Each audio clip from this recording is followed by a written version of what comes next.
बांग्लादेश की अंतरिम सरकार के एक बड़े ऐलान से चर्चाओं का बाजार गर्म हो गया है। सरकार ने कहा है कि फरवरी 2026 में राष्ट्रीय चुनाव होंगे। बांग्लादेश में सरकार द्वारा की गई ये घोषणा ट्रेंड में है, इसलिए इस पर प्रतिक्रियाओं की छड़ी लग गई है। तमाम लोग इस बयान का समर्थन करते हुए इसे सच मान रहे हैं, तो वहीं एक बड़ी आबादी इसे लेकर संशय में है और कहा जा रहा है कि एक महत्वपूर्ण समय में आया ये बयान एक राजनीतिक चालबाजी से ज्यादा कुछ नहीं है। जिक्र बांग्लादेश का हुआ है तो बता दें कि बीएनपी का शुमार मुल्क की उन पार्टियों में था जो बीते 9 सितंबर तक इस बात के पक्ष में थी कि फरवरी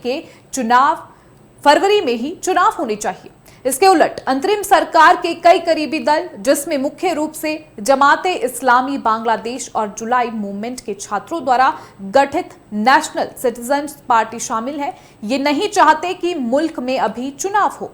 ज्ञात हो कि कुछ अन्य इस्लामी दल भी तत्काल मतदान का विरोध कर रहे हैं। दूसरी ओर अवामी लीग की गतिविधियों पर प्रशासनिक आदेश के तहत वर्तमान में प्रतिबंध लगे हुए हैं। बीएनपी कुछ छोटी वामपंथी पार्टियों के साथ चुनाव चाहती है।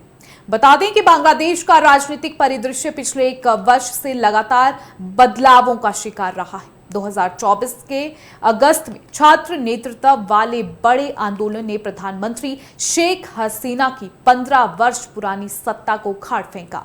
हसीना ने इस्तीफा देकर भारत में शरण ली, जहां वे आज भी रह रही हैं। इसके बाद नोबेल पुरस्कार विजेता मोहम्मद यूनुस के नेतृत्व में अंतरिम सरकार बनी, जो सुधारों और चुनावों की तैयारी पर केंद्रित है। लेकिन 1 साल बाद भी देश ध्रुवीकरण, आर्थिक संकट और अल्पसंख्यक हिंसा की चपेट में है।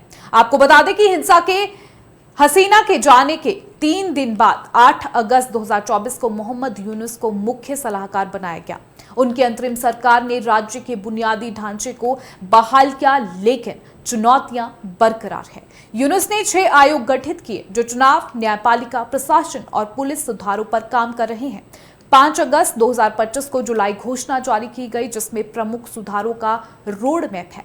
चुनाव दिसंबर 2025 से जून 2026 के बीच प्रस्तावित है, लेकिन यूनुस पर इस्तीफे की धमकी देने के आरोप लगे हैं, खासकर सेना और विपक्ष के दबाव में। हाल ही में न्यूयॉर्क में संयुक्त राष्ट्र महासभा के दौरान यूनुस के काफिले पर अंडे फेंके गए और आतंकवादी के नारे लगाए गए। ये हसीना समर्थकों का विरोध दर्शाता है। अब ऐसे में सबसे महत्वपूर्ण सवाल यह है कि आखिर बांग्लादेश में प्रमुख राजनीतिक दल कौन से हैं? अब इसके बारे में आपको बताएंगे, ग्राफिक के जरिए से समझेंगे।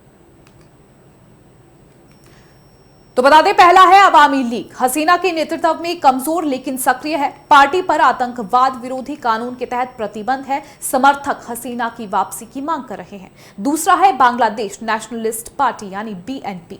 खालिदा जिया के नेतृत्व में मजबूत है, हसीना के खिलाफ एकजुट थी, लेकिन अब यूनुस सरकार पर सुधारों में देरी का आरोप लगा रही है। बीएनपी जेल से रिहा नेताओं के साथ चुनाव की तैयारी कर रही है, वे तत्काल चुनाव चाहते हैं। तीसरी है जमाते इस्लामी। हसीना के बाद इसकी सक्रियता बढ़ी है। इस्लामी ताकतों का प्रभाव बढ़ने से चिंता है, खासकर अल्पसंख्यकों पर हमले के कारण। वहीं नई छात्र आधारित पार्टियां भी हैं। फरवरी 2025 में जातीय नागरिक पार्टी का गठन हुआ, जो आंदोलन के नेताओं जैसे नाहिद इस्लाम द्वारा चलाई जा रही हैं। ये पार्टियां सुधारों और युवा केंद्रित राजनीति पर जोर दे रही हैं, लेकिन अनुभव की कमी है।